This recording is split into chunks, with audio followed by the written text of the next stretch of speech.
안녕하세요. 저는 김준수 교수입니다. 오늘 여러분과 같이 성경적 상담에 대해서 공부하는 시간을 갖도록 하겠습니다.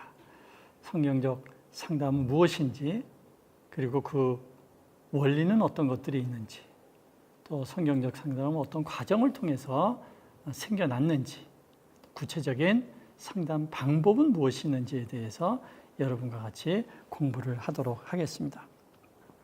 성경적 상담을 이해하기 위해서는 먼저 심리 상담에 대해서 짤막하게 이해를 할 필요가 있습니다. 여러분도 심리 상담에 대해서 들어보신 분이 있을지 모르겠지만, 심리 이론이라는 것은 사람을 이해하기 위해서 만들어진 학문입니다. 사람을 반복적으로 관찰하고 그 패턴을 이해를 해서 인간의 심리를 잘 알 수 있도록 체계적인 이론을 만들어가는 과정을 우리가 심리 상담이다, 심리 이론이다, 그렇게 이야기를 합니다.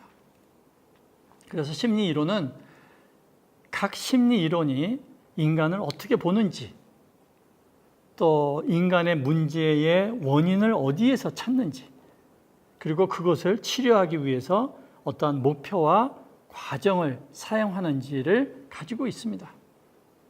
심리 이론은 400여 가지 이상이 있다고 이야기를 하는데, 10명의 심리학자가 있으면 10개의 심리 이론이 생긴다고 할 만큼 수도 없이 많은 심리 이론들이 우리가 이 세상에 있습니다. 그러나 인간을 완벽하게 이해하고 치료할 수 있는 심리 이론은 없습니다. 그래서 다양한 심리 이론들을 복합적으로 사용해서 사람을 돕는 노력을 하게 됩니다. 대표적인 심리 이론 가운데 몇 가지만 말씀을 드리면, 정신분석 상담이 있는데, 정신분석 심리 치료는 사람의 문제를 과거의 무의식 세계에 있는 해결되지 않은 갈등에 있다, 이렇게 보는 거예요.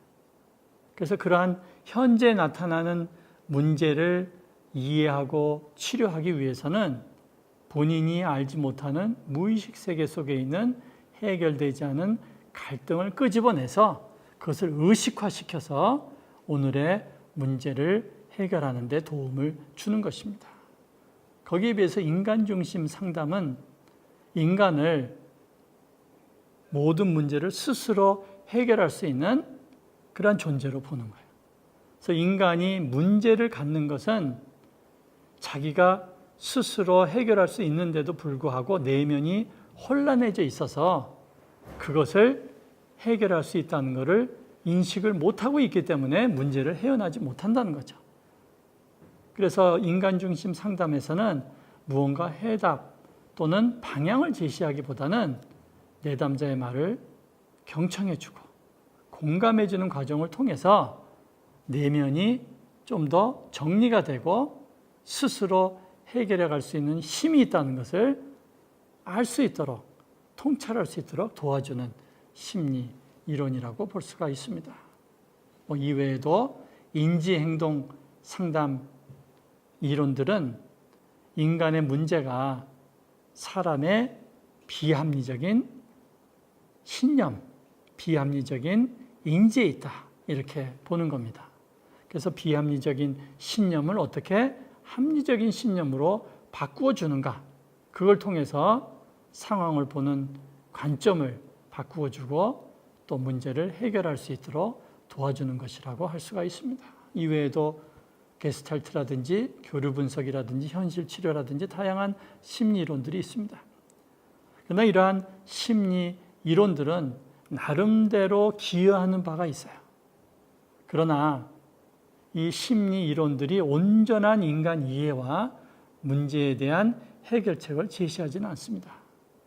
그래서 우리가 심리 이론들은 마치 장님이 코끼리를 만지는 것과 같다, 이렇게 비유합니다. 코끼리의 배를 만진 소경은 코끼리가 벽처럼 생겼다고 이야기를 하고, 다리를 만진 소경은 코끼리가 기둥처럼 생겼다고 이야기를 하지만 부분적인 설명은 되지만 그것이 코끼리의 전체 그림을 보지는 못한다는 거죠. 그래서 심리이론이 인간 심리에 대한 어떤 부분적인 설명은 해줄 수 있지만 궁극적으로 인간 이해는 인간을 만드신 하나님을 통해서 우리가 온전히 알 수가 있습니다. 이 기독교 상담은 이러한 심리 치료를 어떻게 보느냐에 따라서 수용적인 관점, 통합적인 관점, 거부적인 관점을 가지고 있습니다.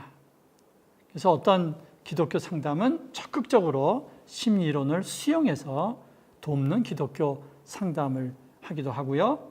또 어떤 분들은 심리학과 신학을 통합해서 좀 더 도움을 줄 수 있는, 기독교인에게 도움을 줄 수 있는 통합주의 기독교 상담을 만들기도 합니다. 거기에 비해서 심리이론에 대해서 좀 더 배척하는 입장, 심리이론의 위험성을 강조하는 입장이 거부 반응으로 우리가 볼 수 있는데, 이 성경적 상담은 심리학을 비판하고 성경의 권위를 더 중요하게 여기는 상담이라고 볼 수가 있습니다. 좀 더 기독교적인 자원을 통해서 내담자를 돕고자 노력하는 것입니다. 이 성경적 상담에 특별히 이 심리학을 비판한 대표적인 학자들은 허버트 모우러라든지 폴 비치 또는 윌리엄 킬 패트릭을 들 수가 있는데요. 허버트 모우러 박사는 특별히 이 정신분석 상담, 프로이드에 대한 강한 비판을 많이 했습니다. 특별히 프로이드가 인간의 죄라는 개념이 오히려 인간의 심리를 더 병들게 한다. 그래서 기독교에서 이야기하는 죄를 굉장히 부정을 했는데 허버트 모우러 박사는 그러한 프로이드에 대해서 잘못됐다는 것을 많이 비판을 했고요. 폴 비치나 윌리엄 킬 패트릭은 인간 중심 상담, 그래서 인간이 모든 문제의 해결책을 스스로 갖고 있다는 이런 기본적인 전제를 공격하면서 이것이 잘못되면 인간이 하나님을 예배하는 것이 아니라 인간 자신을 예배하는 잘못된 길로 빠질 수 있다는 위험성을 강조를 했습니다. 여기에 비해서 제이 아담스, 데이빗 폴리슨, 에드 웰치, 폴 트립 이러한 분들은 좀 더 구체적인 성경적 상담의 틀을 만든 인물들이라고 볼 수가 있는데요. 제이 아담스라는 분은 권면적 상담이라는 상담 체계를 만들어서 성경 중심적인 상담을 하도록 노력을 했고요. 데이빗 폴리슨, 에드 웰치, 폴 트립 이 세 분은 권면적 상담이라는 이름을 성경적 상담으로 바꾸어서 조금 더 심리학에 대해서 개방적이지만 그래도 성경 중심으로 어떻게 사람을 돕는지에 대한 연구와 방법을 개발하기 위해서 노력한 대표적인 인물들이었습니다.